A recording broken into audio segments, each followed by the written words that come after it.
Hello students, welcome to quantifiers. So this is the fifth session on circular arrangements.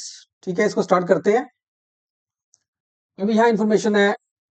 देखो, अगर ध्यान से देखो, इन्फॉर्मेशन बहुत कम है यहाँ पे. ठीक है, सो इन्फॉर्मेशन कुछ ऐसे है दैट 4 टीचर्स है, रंजन, राजन, रमन एंड राज. सबके नाम आर से स्टार्ट हो रहे हैं, सेम इनिशियल है. एंड 4 डॉक्टर्स है, पुनीत, पीयूष, प्रथम और प्रतिमा. ठीक है, इनके भी सेम चल रहा है, सेम इनिशियल है इन सबके नाम का. They are sitting around a table. तो टोटल 8 लोग हैं, 4 टीचर्स हैं, 4 डॉक्टर्स हैं, 8 लोग हैं अराउंड द टेबल. ये बैठे हुए हैं. No two teachers sit adjacent to each other. कोई भी दो टीचर्स एक साथ नहीं है. इसका मतलब ये है कि अगर कोई भी दो टीचर्स एक साथ नहीं है, सो अब 4 टीचर्स हैं, दे आर सिटिंग ऑल्टरनेटिवली. ठीक है, तो इसका मतलब कोई भी दो डॉक्टर्स भी साथ नहीं होंगे. तो अगर यहाँ मैं अरेंजमेंट बनाऊं तो कुछ इस तरह का बनना चाहिए. ये हमने 8 लोग यहाँ पे लेट से मार्क किए. अरेंजमेंट कुछ ऐसा होना चाहिए. अगर ये बंदा टीचर है तो ये डॉक्टर होना चाहिए, ये टीचर है तो ये डॉक्टर होना चाहिए, फिर टीचर, फिर डॉक्टर, फिर टीचर और फिर डॉक्टर. तो ये कुछ ऐसे बनना चाहिए so that teachers are not adjacent, so doctors are also not adjacent. अच्छी बात यह है, डॉक्टर्स जो है सबका नाम पी से स्टार्ट हो रहा है, टीचर सबका नाम आर से स्टार्ट हो रहा है. But says Raj is 2 places to the right of Ranjan and adjacent to Pratima. Who is 2 places to the left of Puneet who is adjacent to Rajan. बस इतनी सी इन्फॉर्मेशन है, इससे ज्यादा इन्फॉर्मेशन हमारे पास नहीं है. चलो रखते हैं इनको. राज इज, अब राज आर से नाम स्टार्ट हो रहा है. Raj is a teacher. Raj is 2 places to the right of Ranjan. तो आप रंजन को कहीं भी पहले फिक्स कर लीजिए. मान लीजिए रंजन यहाँ पे है. ठीक है, रंजन यहाँ पे. अगेन सर्कल है, फर्क नहीं पड़ता है आप कहां से स्टार्ट कर रहे हैं. तो रंजन मैंने यहां रख लिया. ठीक है जी. Raj is 2 places right of Ranjan. तो राज 2 प्लेसेस राइट पे है, तो राइट इस तरफ होगा, तो राज यहां आ जाएगा. Raj is 2 places right of Ranjan and adjacent to Pratima. अब प्रतिमा डॉक्टर है, सो प्रतिमा यहां भी हो सकती है, प्रतिमा यहां भी हो सकती है. विच मीन्स दो केसेस बनेंगे. ठीक है, प्रतिमा यहां भी आ सकती है, प्रतिमा यहां भी आ सकती है. सो अगर मैं मान के चलूं कि प्रतिमा यहां है, प्रतिमा यहां पे है, तो क्या दिया है, एडजेसेंट टू प्रतिमा हु. अब ये हु प्रतिमा के लिए यूज कर रहे हैं. Pratima who is 2 places to the left of Puneet. तो प्रतिमा 2 प्लेसेस लेफ्ट है पुनीत के, तो मतलब पुनीत यहां होना चाहिए, पुनीत यहां होना चाहिए. सो दैट उसका राइट इधर जाएगा, लेफ्ट इस तरफ को आएगा. ठीक है, तो उसके लेफ्ट पे 2 प्लेसेस दूर प्रतिमा आ गई. ठीक है जी. Who is 2 places left of Puneet who is adjacent to Rajan. तो राजन यहां जाएगा, यहां राजन आ जाएगा. अब आर वाले आपने 3 अरेंज कर दिए. एक बच्चा है रमन, तो ये प्लेस टीचर जो है रमन, उसकी प्लेस आ जाएगी ये वाली. और 2 डॉक्टर बच गए हैं, वो है पुनीत और प्रतिमा को छोड़ के प्रथम और पीयूष. तो प्रथम और पीयूष यहाँ कहीं आएंगे. ठीक है जी. अब ये एक पॉसिबिलिटी बन रही है, रीजन बीइंग के राज यहाँ पे जो था ही वाज एडजेसेंट टू प्रतिमा, तो हमने प्रतिमा को यहाँ रखा. प्रतिमा यहाँ भी हो सकती है. सो इसका मतलब एक और मेरे पास केस बनना चाहिए. तो उसको लेट से यहाँ बना लेते हैं हम लोग, यहाँ बना लेते हैं सेकंड केस को. फिर देखेंगे यार कि दोनों केसेस वैलिड होते हैं या कोई एक केस रिजेक्ट हो जाता है. वैसे रिजेक्ट होने वाला कोई चांस है नहीं, क्योंकि और इसके बाद इंफॉर्मेशन दे नहीं रखी, हमें कुछ भी नहीं दिया हुआ. तो टीचर है, डॉक्टर, टीचर, डॉक्टर, टीचर. तो रंजन जो है उसके सेकंड राइट पे राज आ रहा है. ठीक है, आपने अगेन जो पहले जितना किया उतना तो करेंगे. रंजन यहाँ पे है, तो राज यहाँ पे है. अब राज जो है एडजेसेंट टू प्रतिमा है. प्रतिमा यहां भी हो सकती है, प्रतिमा यहां भी हो सकती है, तो प्रतिमा यहां आ जाएगी. And Pratima is second to the left of Puneet, तो पुनीत यहां आ जाएगा. सो दैट पुनीत का लेफ्ट साइड इस तरफ बनेगी, तो उसके सेकंड लेफ्ट पे प्रतिमा आ जाएगी. ठीक है जी. अब जो पुनीत है ही इज एडजेसेंट टू राजन. मतलब राजन यहां भी हो सकता है. अगर राजन यहां हुआ तो रमन यहां हो जाएगा, अगर राजन यहां हुआ तो रमन यहां हो जाएगा.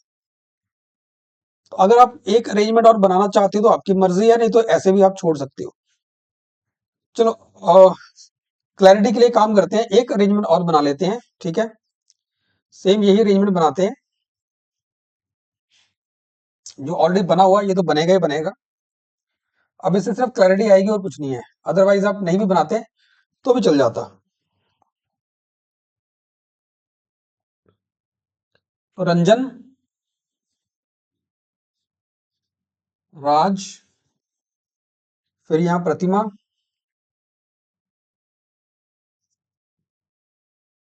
ठीक है, ये टीचर है, doctor, teacher, doctor, teacher, doctor, teacher और डॉक्टर। प्रतिमा यहाँ पुनीत, ठीक है। अब दो पॉसिबिलिटीज क्या बनती है, Puneet is adjacent to Rajan, तो अगर राजन यहाँ पे है तो रमन यहाँ आ जाएगा,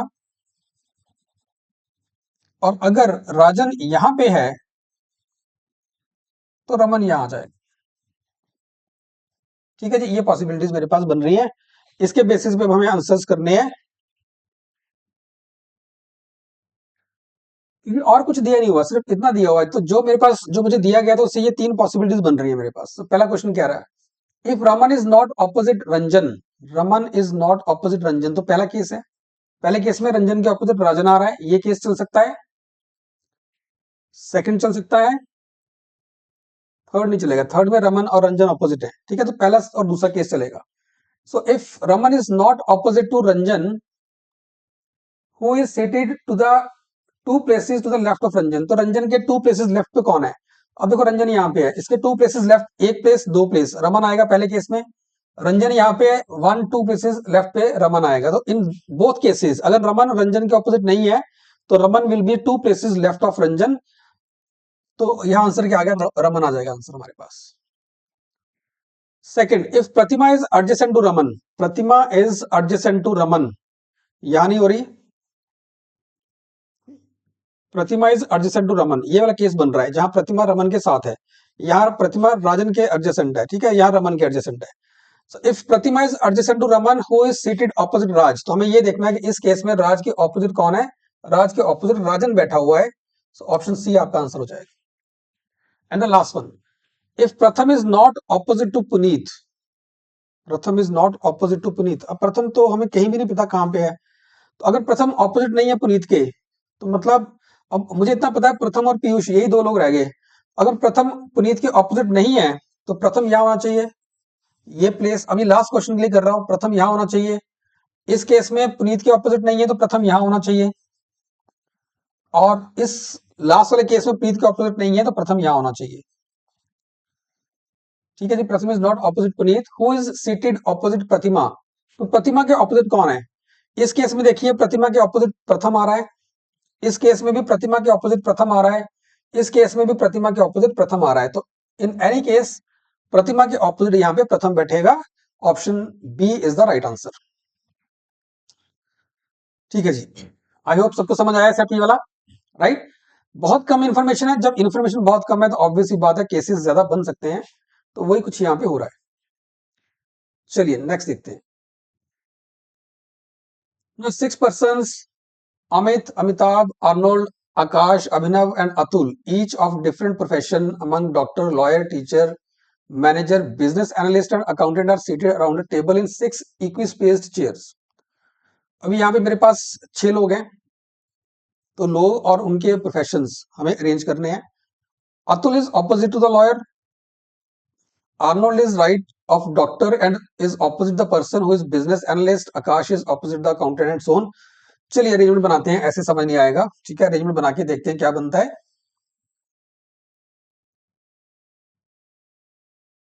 यहाँ पे हमारे पास 6 लोग हैं ना, तो 6 लोग हैं तो कुछ ऐसा बनाते हैं, 1 2 3 4 5 और 6, ठीक है जी, ऑलराइट।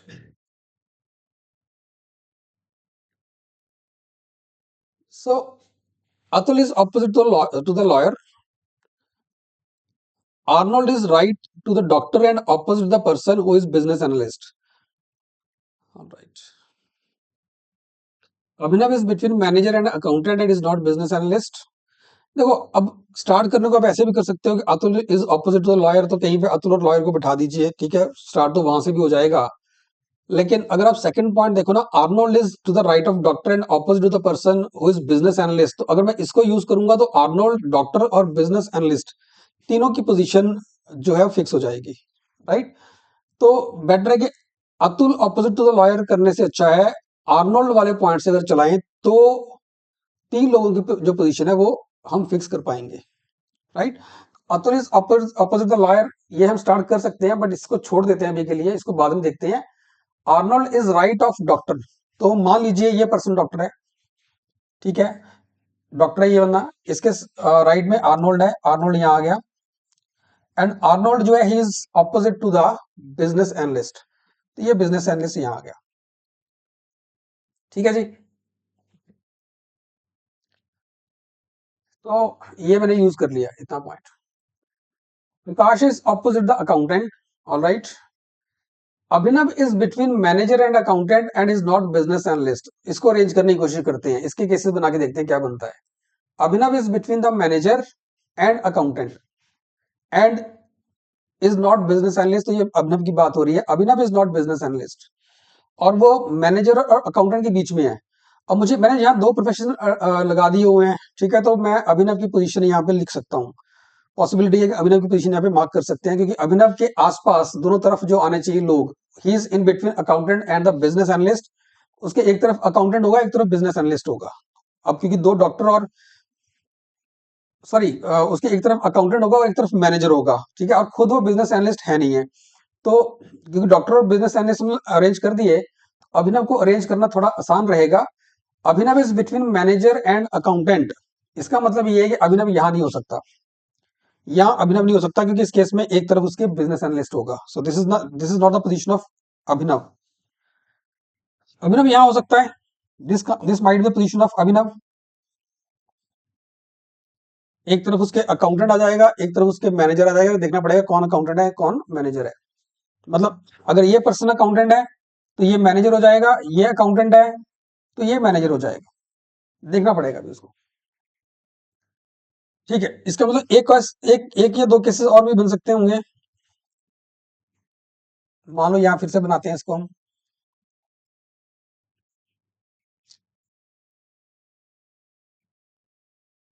जितना हमें पता है उतना हम पहले अरेंज कर लेते हैं। हमें पता है यहाँ पे डी है, यहाँ पे आर्नोल्ड है, और यहाँ पे बिजनेस एनालिस्ट है। अभिनव यहाँ हो सकता है, यहाँ तो आर्नोल्ड बैठा हुआ है, ठीक है, तो अभिनव यहाँ भी हो सकता है। अगर अभिनव यहाँ होता है तो ये बंदा मैनेजर, ये अकाउंटेंट, या फिर ये मैनेजर और ये अकाउंटेंट हो जाएगा। अब अभिनव यहाँ नहीं हो सकता, क्योंकि अगर अभिनव को आप यहाँ रखते हो, if this place is for Abhinav, उसके एक तरफ आपके साथ बिजनेस एनालिस्ट चल रहा है, तो ये नहीं हो सकता, ठीक है ना, उसको मैनेजर और अकाउंटेंट के बीच में बैठना है, तो यहाँ पे तो बिजनेस एनालिस्ट है, अभिनव यहाँ नहीं आ सकता ना, अभिनव यहाँ आएगा नहीं, because clearly given that he is not business analyst. Abhinav की दो ही पोजीशन बनती हैं, ठीक है, यहाँ भी नहीं बैठेगा, जब हमने पहले डिसाइड कर लिया कि उसकी एक तरफ बिजनेस एनालिस्ट आ रहा है, एक तरफ डॉक्टर आ रहा है, अभिनव या तो डॉक्टर है या अभिनव यहाँ बैठ रहा है, ठीक है, दो पॉसिबिलिटीज बन गई हमारे पास। अब देखना ये है कि यार कि ये दोनों वर्क करेंगी या इनमें से कोई एक रिजेक्ट हो जाती है। Amitabh is opposite the manager who is left of Akash, अब ये भी ध्यान रखना, Akash is opposite the accountant, Akash accountant के ऑपोजिट है। Amitabh is opposite the manager, और मैनेजर जो है वो लेफ्ट ऑफ आकाश है। और मुझे इतना पता है यार कि मैनेजर अभिनव के दोनों तरफ में से किसी एक तरफ बैठेगा, ठीक है ना। अगर मैं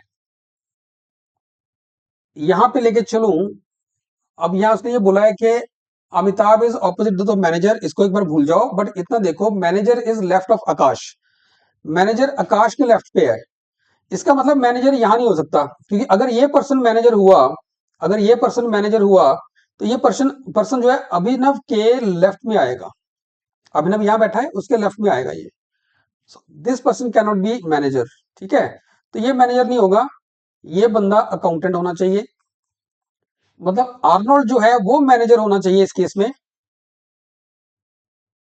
आर्नोल्ड मैनेजर होना चाहिए, और जो मैनेजर है ही इज लेफ्ट ऑफ आकाश, तो आकाश यहां आ जाएगा, और आकाश इज ऑपोजिट अकाउंटेंट, वो भी सेटिस्फाई हो गया, आकाश इज ऑपोजिट द अकाउंटेंट, वो भी सेटिस्फाई हो गया यहाँ पे, ठीक है। तो पहला केस बना लेते हैं एक बार, पहले इसी को पूरा कर लेते हैं। और क्या दिया है, Amitabh is opposite the manager, तो अगर मैनेजर ये बंदा हो गया, इसके सामने अमिताभ यहाँ आ जाएगा, अमिताभ यहाँ पे है, देखो हमने चार लोगों को अरेंज कर दिया, एक यहाँ रह गया, एक यहाँ रह गया। अब बोला क्या गया है, अतुल इज, एक चीज हमने छोड़ दी थी ना ऊपर, Atul is opposite the lawyer. Atul lawyer के ऑपोजिट है। अब अतुल या तो यहाँ होगा या फिर यहाँ होगा। अगर अतुल यहाँ रखते हो आप, अतुल अगर यहाँ लिखते हो कि अतुल यहाँ पे है, तो इस केस में अतुल डॉक्टर के ऑपोजिट हो जाएगा, not opposite the lawyer. Atul यहाँ नहीं आ सकता। इसका मतलब अतुल को यहाँ आना पड़ेगा, ठीक है। और वो लॉयर के ऑपोजिट है तो आकाश लॉयर हो जाएगा। और बच्चा हमारे पास अमित। अमित यहाँ आ जाएगा और अमित यहाँ पे टीचर होगा, ठीक है। तो ये अरेंजमेंट मेरा बन गया, इसमें कोई दिक्कत परेशानी नहीं है। अब सेकंड पे देखते हैं, सेकंड को फिर से अरेंज करने की कोशिश करते हैं, मैनेजर और अकाउंटेंट। मैनेजर जो है ही इज लेफ्ट ऑफ आकाश, तो यहाँ अभिनव बैठा है। यहाँ पे अभिनव का राइट इस तरफ को है, लेफ्ट इस तरफ को है। अभिनव के लेफ्ट पे अगर मैं आर्नोल्ड को मैनेजर मानता हूं, अगर मैं मान लेता हूं कि आर्नोल्ड मैनेजर है, अगर हम आर्नोल्ड को यहाँ पे मैनेजर मान के चलते हैं, तो आर्नोल्ड जो होगा वो अभिनव के लेफ्ट पे आ रहा है। बढ़िया बोला गया है, मैनेजर जो है वो आकाश के लेफ्ट पे है, ठीक है। अभिनव के लेफ्ट पे नहीं आएगा, आकाश के लेफ्ट पे आएगा। इसका मतलब ये मैनेजर यहां नहीं होगा, मैनेजर यहां होना चाहिए, ठीक है। This person should be manager. ये आपका बन गया अकाउंटेंट, ठीक है जी। ये अकाउंटेंट हो गया, ये मैनेजर हो गया। मैनेजर के सामने बैठा है अमिताभ, तो डी जो है वो अमिताभ बन जाएगा। ये बंदा अमिताभ जो है वो डी बन जाएगा, डॉक्टर बन जाएगा वो, ठीक है। ये मैनेजर है, ये डॉक्टर हो गया। और मैनेजर जो है ही इज लेफ्ट ऑफ आकाश, और आकाश अकाउंटेंट के सामने है, ठीक है। तो अकाउंटेंट यहां बैठा है, आकाश यहां आ जाएगा और इसके लेफ्ट पे मैनेजर आ गया, ठीक है। तो वो भी सेटिस्फाई हो गया, मैनेजर इज लेफ्ट ऑफ आकाश, आकाश यहाँ पे है, उसके लेफ्ट पे मैनेजर आ गया, राइट जी। अब ये दो प्लेसेस बची जहां पे अतुल और अमित को अरेंज करना है। Again Atul is opposite to the lawyer, ठीक है। Atul is opposite the lawyer. इसका मतलब ये हो गया कि अतुल यहां नहीं हो सकता, अतुल को फिर यही बैठना पड़ेगा, अतुल की पोजीशन यही आ जाएगी। वो लॉयर के ऑपोजिट है तो ये लॉयर हो जाएगा, ठीक है। अमित आया, बच गया, वो यहां रह जाएगा। इस बार अमित मैनेजर बन रहा है, पहले टीचर था, और ये इस बार टीचर बन गया। ये भी केस मेरा वैलिड केस बन रहा है, इसमें भी कुछ भी गड़बड़ नहीं लग रही, ठीक है। ये केस भी परफेक्टली ओके है, इसके अंदर भी जो अरेंजमेंट बन रही है बिल्कुल परफेक्ट है। मैनेजर के मैनेजर जो है आकाश, मैनेजर जो है वो आकाश के लेफ्ट पे आ रहा है, और मैनेजर के सामने अमिताभ आ गया, Amitabh is opposite the manager. Accountant और इसके बीच में अभिनव आ गया, और आकाश अकाउंटेंट के सामने भी आ गया, अतुल बच गया, अतुल लॉयर के सामने आ गया वहां में। तो सेकंड केस भी मेरा बिल्कुल ठीक चल रहा है, सेकंड में भी कोई दिक्कत नहीं आ रही, ठीक है।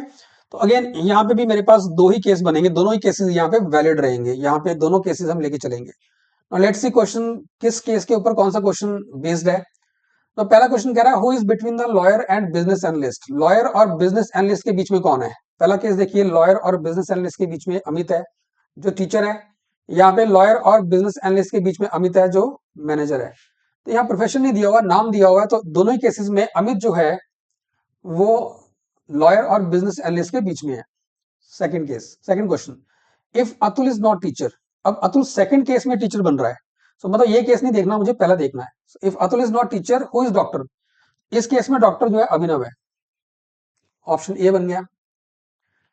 थर्ड कह रहा है if Amitabh is business analyst.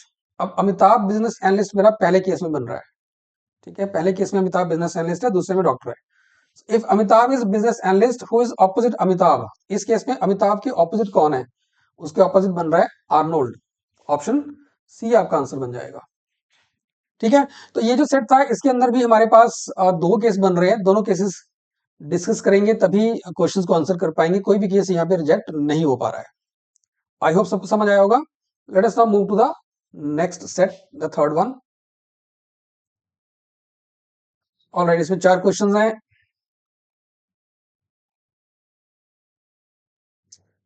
अब यहाँ पे भी इंफॉर्मेशन अगर आप ध्यान से पढ़ो तो इसको एक बार यहाँ रख लेते हैं. हाँ जी. Librarian wishes to sit at the center of a circular library hall with 8 shelves arranged around him in a circle. There are books on 8 subjects: English, physics, sociology, chemistry, mathematics, French, German, history, which are placed in the shelves. Books of one subject in one shelf. एक shelf में एक ही type की books होंगी. The books on French, German and English should be in the 3 shelves placed side by side. तो एक साथ में होंगी वो. ठीक है. Books on history should be in a shelf opposite the shelf containing the French books. ठीक है. The books on physics and chemistry should be on the shelves opposite each other. यार इसमें अगर मैं केसेस बनाने जाऊंगा तो बहुत सारे केस बन जाएंगे, क्योंकि कुछ भी किसी की भी पोजीशन डिफाइंड नहीं है. ठीक है. तो केसेस बहुत सारे बन सकते हैं. तो अब सीधी सी बात, क्यों बहुत सारे बन सकते हैं, देखो यहाँ पे ये मेरे पास 8 पोजीशंस हैं. अब मैं एक एक केस पकड़ के चलता हूँ कि उसने बोला है कि फ्रेंच, जर्मन और इंग्लिश की बुक्स एक साथ होनी चाहिए. अब यार ये फ्रेंच, ये इंग्लिश, ये जर्मन हो सकती है, ये या फिर ऐसा हो सकता है दूसरे केस में ये फ्रेंच हो जाए, ये जर्मन हो जाए, ये इंग्लिश हो जाए. अब इन तीनों को यहाँ अरेंज करने के मेरे पास 6 तरीके हो जाएंगे. अब फ्रेंच, इंग्लिश, जर्मन, फिर फ्रेंच को आप फिक्स कर लीजिए, यहाँ जर्मन, यहाँ इंग्लिश, तो 2 केस ये बनेंगे. यहाँ पे इंग्लिश रख दीजिए, फिर आपके 2 केस बनेंगे. यहाँ पे जर्मन रख दीजिए, फिर 2 केस बनेंगे. तो 6 केस तो मेरे यही बन गए. और उनके सामने ये बोला गया है कि फिजिक्स और केमिस्ट्री की बुक्स ऑपोजिट होनी चाहिए. तो केमिस्ट्री यहाँ है, फिजिक्स यहाँ है, फिजिक्स यहाँ है, केमिस्ट्री यहाँ है, फिजिक्स यहाँ है, या फिर केमिस्ट्री यहाँ है, फिजिक्स यहाँ है. फिर 2 केस बन गए. तो अगर मैं सारे केस बनाऊंगा 6 इंटू 2 12 केसेस तो मेरे यहीं पे बन रहे हैं, मुझे दिख रहे हैं. ठीक है. तो सारे केस, इसका मतलब ये सेट हम डिफरेंट केसेस बना के नहीं कर सकते. इसको हमें सिर्फ क्वेश्चंस को पढ़ के ही करना पड़ेगा. हाँ, जो बेसिक सी कहानी दे रखी है वो एक बार हम उसको नोट कर लेते हैं. उसमें ये बोला गया है कि फ्रेंच, जर्मन, इंग्लिश की जो बुक्स है वो एक साथ हैं, और फ्रेंच और हिस्ट्री की बुक्स जो है वो ऑपोजिट है. ठीक है ना. एक काम करते हैं, एक छोटा डायग्राम बनाते हैं जिसमें एक बार कंडीशंस को ना मार्क कर लेते हैं. हम यहाँ कंडीशंस मार्क कर लेते हैं, फिर क्वेश्चन के अकॉर्डिंग हम बनाएंगे. मान लीजिए फ्रेंच, जर्मन, इंग्लिश मैंने यहाँ पे लिख दिया. ठीक है. कुछ भी लिख दिया मैंने, फ्रेंच, जर्मन, इंग्लिश यहाँ पे लिख दिया. ठीक है. फ्रेंच और हिस्ट्री ऑपोजिट है, हिस्ट्री यहाँ आ गई. ठीक है जी. और मैं ये बता दूं पहले ही कि जो मैं यहाँ मार्क कर रहा हूँ फ्रेंच, जर्मन, इंग्लिश, वो जरूरी नहीं कि इसी ऑर्डर में हो, सिर्फ कंडीशन मार्क कर रहा हूँ मैं यहाँ पे. ठीक है. ये उल्टा भी हो सकता है, क्वेश्चन देख के देखेंगे कौन कहाँ आएगा. तो मैंने एक बार के लिए जर्मन यहाँ पे, फ्रेंच यहाँ पे, इंग्लिश यहाँ पे लिख दिया. ठीक है ना. और फ्रेंच के सामने हिस्ट्री कर दिया. अब ये उल्टा भी हो सकते हैं सारे के सारे. फिजिक्स और केमिस्ट्री ऑपोजिट है. ठीक है. Books on physics and chemistry should be on the shelf opposite to each other. तो फिजिक्स यहाँ पे है, केमिस्ट्री यहाँ होगी, या फिजिक्स यहाँ पे है, केमिस्ट्री यहाँ होगी, कैसे भी कह लो आप. बचा क्या हमारे पास, बचा मैथ्स और सोशियोलॉजी, मैथमेटिक्स, सोशियोलॉजी. तो यहाँ मैथ्स है, यहाँ सोशियोलॉजी है, यहाँ मैथ्स है, तो यहाँ सोशियोलॉजी है. तो ये मेरे पास एक, मतलब एक मैंने रफ सा आइडिया ले लिया कि क्या क्या हो सकता है. करना तो इसको क्वेश्चंस देख के ही पड़ेगा, कि क्वेश्चन की जो डिमांड रहेगी उसके अकॉर्डिंग ही हमें इसको अरेंज करना पड़ेगा. हम अपनी तरफ से कुछ नहीं कर सकते. नाउ लेट्स सी क्वेश्चंस क्या बोल रहे हैं. तो मैंने क्वेश्चंस के लिए ये फिर से डायग्राम बना लिया एक. ठीक है. इसमें जो क्वेश्चन की रिक्वायरमेंट होगी उसको, उसके हिसाब से इसको फिल कर देंगे ना. फर्स्ट क्वेश्चन क्या बोल रहा है, बुक्स ऑन जर्मन और opposite the shelf with mathematics. तो जर्मन की बुक मैथमेटिक्स के ऑपोजिट है. And between shelves containing the books of physics and French. तो जर्मन की बुक फिजिक्स और फ्रेंच के बीच में भी है. इसके मतलब है जर्मन में यहां नहीं रख सकता, यहां रखूंगा तो जर्मन फ्रेंच और इंग्लिश के बीच में आएगी. तो आप जर्मन यहां रख सकते हो, यहां रख सकते हो, कहीं भी रखो, मतलब जर्मन जो है इन तीनों के एज पे आएगी. मान लो जर्मन की बुक यहाँ पे है, फ्रेंच की यहाँ पे है, और it's between it is between the shelves containing the books on physics and French. Yes. तो फिजिक्स यहाँ आ जाएगी, जर्मन यहाँ आ गई, फ्रेंच यहाँ आ गई, तो इंग्लिश यहाँ आ जाएगी. फ्रेंच के सामने हिस्ट्री आ जाएगी, फिजिक्स के सामने केमिस्ट्री आ जाएगी, ठीक है जी। और जर्मन के ऑपोजिट कौन सी है? जर्मन के ऑपोजिट मैथमेटिक्स है, तो जर्मन के ऑपोजिट मैथमेटिक्स है, तो सोशियोलॉजी जहां आ जाएगी, ये सोशियोलॉजी की बन गई। तो जो क्वेश्चन की रिक्वायरमेंट थी उसके हिसाब से ये अरेंजमेंट बन रहा है, ठीक है। कि जर्मन की जो बुक है वो फ्रेंच और फिजिक्स के बीच में है, तो फ्रेंच फिजिक्स के बीच में रख दी, ठीक है। और जर्मन फ्रेंच लग गया, फिर यहाँ पक्का इंग्लिश ही आएगा, फिजिक्स के सामने केमिस्ट्री आएगी, फिर जर्मन के सामने मैथमेटिक्स, फ्रेंच के सामने हिस्ट्री, ये बोला हुआ बचा हुआ प्लेस आपने सोशियोलॉजी को दे दिया। लेकिन ध्यान ये देखना यार कि जर्मन जरूरी यहाँ आनी चाहिए थी, जर्मन की बुक यहाँ भी आ सकती थी। यहाँ जर्मन होता तो फिजिक्स यहाँ होता, केमिस्ट्री यहाँ होता, फ्रेंच यहाँ होता, इंग्लिश यहाँ होता, जर्मन के सामने मैथ यहाँ आ जाता, सोशियोलॉजी जहाँ आ जाती, ठीक है जी। तो कुछ भी हो सकता था अभी ये। नाउ लेट्स सी क्वेश्चन क्या बोल रहा है, which of the following books should be opposite to each other? English and sociology, yes, English and sociology are opposite, option A आपका आंसर बन गया। बाकी देख लो, इंग्लिश और फिजिक्स नहीं हो रहा ऑपोजिट, वो तो फिजिक्स तो ऑब्वियसली बात है केमिस्ट्री के ऑपोजिट जाएगी। इंग्लिश एंड हिस्ट्री, हिस्ट्री नहीं हो सकती, हिस्ट्री फ्रेंच के ऑपोजिट ही जाएगी। Sociology and maths, no they are not opposite, तो पहला ऑप्शन बन गया आपका। लेट्स सी सेकंड क्वेश्चन क्या बोल रहा है, उसकी कंडीशन क्या है।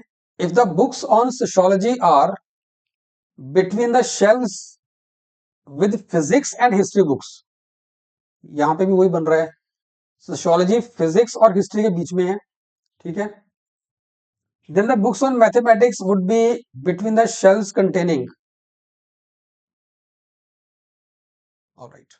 अब इसमें होगा क्या, इस क्वेश्चन के लिए सिर्फ ये बोला गया है कि सोशियोलॉजी की जो बुक है वो फिजिक्स और हिस्ट्री के बीच में है, तो सोशियोलॉजी आपने यहां रखा, फिजिक्स यहां रखा, हिस्ट्री यहां, ठीक है। फिजिक्स यहां है तो केमिस्ट्री यहां होगी, तो यहां पे जरूरी नहीं है कि जर्मन हो, यहां पे इंग्लिश भी हो सकती है, यहां पे इंग्लिश की जगह जर्मन भी हो सकती है, ये पॉसिबिलिटी है यहाँ पे, ठीक है। हिस्ट्री यहाँ पे है क्योंकि आपने सोशियोलॉजी को फिजिक्स और हिस्ट्री के बीच में रखा है, ठीक है। या एक काम करते हैं, अगर इसको दोबारा बनाए तो ज्यादा क्लैरिटी होगी, इसको दोबारा बनाते हैं तो ज्यादा क्लियर हो जाएगा।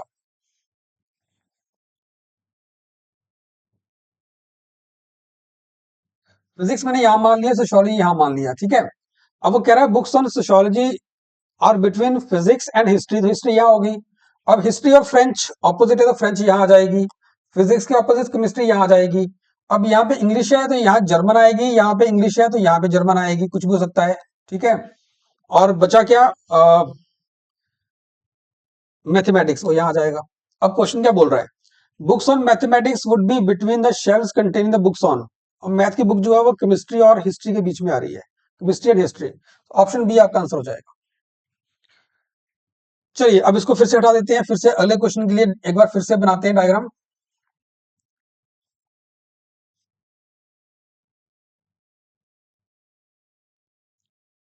If the English books are to the immediate left of the shelf with physics books,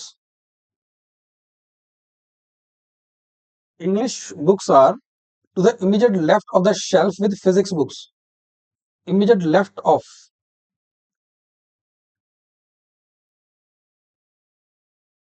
ठीक है। तो देखो इंग्लिश की जो बुक्स हैं they are immediate, they are to the immediate left of the shelf with physics, तो physics आपने यहां रखी, इंग्लिश यहां आ गई, ठीक है। फिजिक्स यहां रखी, इंग्लिश यहां आ गई, तो इसका मतलब केमिस्ट्री यहां होगी, ये पक्का हो गया। Then the shelf with German books is to the immediate right of shelf containing books of which subject, German की जो बुक्स है किसके राइट में होंगी, जर्मन की बुक्स है they are to the immediate right of the shelf containing books of which subject. अब देखो जर्मन कहां हो सकती है, जर्मन यहां हो सकती है, अगर जर्मन यहां हो तो फ्रेंच यहां होगी। इस केस में देखो फ्रेंच के राइट में, फ्रेंच के राइट में, तो फ्रेंच यहाँ पे इसका राइट इधर आएगा, लेफ्ट इधर आएगा इसका, तो फ्रेंच के राइट में जर्मन की बुक आ रही है, तो जर्मन की जो बुक है that is to the right of French book, एक पॉसिबिलिटी है, तो फ्रेंच होगा एक। तो अगर जर्मन की बुक मान लीजिए यहां पे हो और फ्रेंच की बुक यहां पे हो, ये भी तो पॉसिबिलिटी है ना। तो इस केस में जर्मन की बुक जो है केमिस्ट्री के राइट में आ रही है, तो जर्मन की बुक जो है केमिस्ट्री और फ्रेंच किसी की भी राइट में हो सकती है, option B is the right answer. कह रहा है which of the following is definitely true, fourth question कह रहा है which of the following is definitely true, the language books are on either side of physics books, either side, इधर side तो नहीं चाहिए ना, जरूरी नहीं है, अब यहाँ देखिए, ऐसे रख लो इसको आप, इंग्लिश, जर्मन और फ्रेंच है। Now these are the language books. तो language books are on either side of physics, इधर साइड तो नहीं है, एक ही साइड पे है, ठीक है, दोनों तरफ नहीं है। तो फर्स्ट इज रॉन्ग। सेकंड कह रहा है none of the language books can be adjacent to any of the books on history, mathematics and sociology. ये ठीक है, क्योंकि देखो यार, अगर आपने फ्रेंच, जर्मन, इंग्लिश इधर लगा दिया तो फ्रेंच के सामने इधर हिस्ट्री आएगा, मैथ, सोशियोलॉजी यही आने वाले हैं। उल्टा कर लो, जाए यहाँ पे सोशियोलॉजी कर लो, यहाँ मैथ कर लो, तो मैथ, सोशियोलॉजी, हिस्ट्री की बुक्स इस तरफ आएंगी। तो लैंग्वेज की जो बुक्स हैं, they can not be adjacent to any books of history, mathematics and sociology, उनके एडजेसेंट नहीं हो सकती। So this is definitely true, option B is definitely true. ठीक है, सी गलत क्यों है देख लीजिए, वो कह रहा है shelves containing language books can be arrange alternatively with books on the other subject. नहीं जी, ऑल्टरनेटिवली हो सकती, वो साथ साथ ही आएंगी। The shelf with mathematics books can not be next to shelf with history book. Can not बी क्यों नहीं हो सकती, यहाँ मैथ्स रख लीजिए, इसी इसी अरेंजमेंट में यहाँ मैथ रख लीजिए, यहाँ हिस्ट्री रख लीजिए, तो मैथ और हिस्ट्री एक साथ हो सकते हैं, ये कह रहा है नहीं हो सकते। ठीक है, तो ये भी गलत है। So second is definitely true. So ये जो सेट था यार, इसके अंदर कुछ भी मतलब कुछ भी पक्का नहीं बन सकता, मतलब इसमें अरेंजमेंट बहुत, अगर अरेंजमेंट बनाने जाएंगे तो बहुत सारे अरेंजमेंट बनेंगे। तो हमने क्या किया, जो बेसिक यहाँ कंडीशंस थी उनको इस डायग्राम के अंदर लिख दिया हमने, सो दैट जब हम अरेंज करेंगे तो ये डायग्राम हमारा एक रेफरेंस पॉइंट बन जाएगा। तो इसको देख के फिर हमने यहाँ पे अरेंजमेंट किया, और जिस तरह से हर क्वेश्चन की डिमांड थी उस तरीके से हम अरेंजमेंट करते गए। राइट, तो ये ऐसे क्वेश्चन जहां पे दिख रहा है यार बहुत से केसेस बनेंगे, ठीक है, दो तीन केसेस से काम, देखो दो केस बन रहे हैं, मैक्सिमम तीन बन रहे हैं, बना दो। लेकिन जहां दिख ही रहा है कि मतलब एन नंबर ऑफ केसेस बन सकते हैं ना, 4 5 6 7 8 केस बन सकते हैं, वहां पे सारे केसेस नहीं बनाने होते। फिर वहां पे हमें क्वेश्चंस के ऊपर आना होता है, क्वेश्चंस की जो डिमांड रहती है उसके हिसाब से हम लोग अरेंजमेंट्स बनाते हैं। तो ये ध्यान रखना, ये मतलब ये सर्कुलर अरेंजमेंट्स के अंदर ये चीजें बार बार हमारे सामने आती है। ठीक है जी, आई होप इस सेशन के तीनों सेट्स आपको क्लियर होंगे। मेरी तरफ से ये सेट में इस सेशन के अंदर इतना ही था। Thank you very much.